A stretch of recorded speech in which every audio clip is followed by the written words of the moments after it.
سلام چطورین؟ با یه آنباکسینگ اومدم. مامان اگه بگین چی؟ تادا!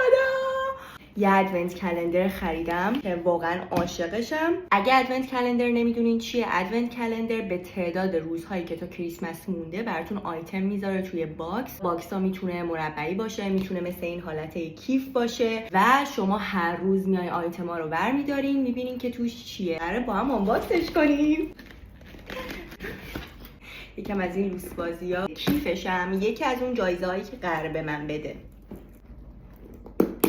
کیفشم خیلی خوبه ها. از این کیفایی که میتونم توش وسیله بذارم با خودم ببرم مسافرت. خیلی هم مامان. بیاین با هم آنباکسش کنیم. منم تا حالا ندیدم. توشو نگاه کن چقدر خره. خب من چجوری تشخیص بدم کدوم واسه چه روزیه؟ وای عدد داره. یکه.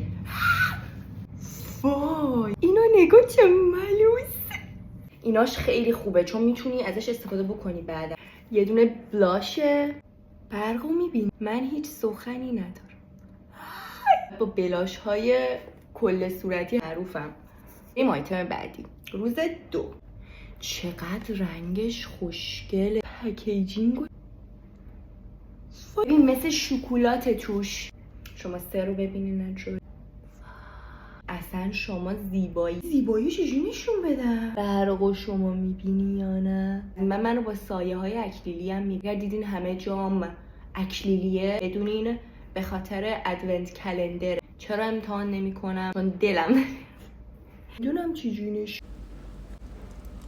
یه ریمل مینیه. کاتریس گلم اند دال والوم. آیتم 7. پکیجینگ.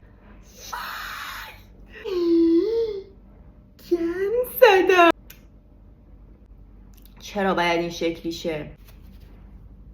آیتم 8. آیتم 7مون که 2-4 سانحه شد. چقدر پکیجاش خوشگله. واک. آیتم 9. از این پشایی که باش پاودر رو گوجه فیکس میکنن. ادونت کلندر بگیر و مسائل رو تکمیل کن. و الان وسایلی که نداشتم رو دارم. 10.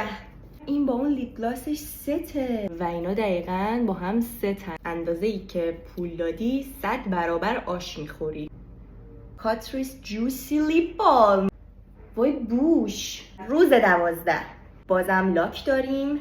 یه لاک خیلی کریسمسی. اینم دوباره یه شاین خیلی خوب. دم برند کاتریس گرم.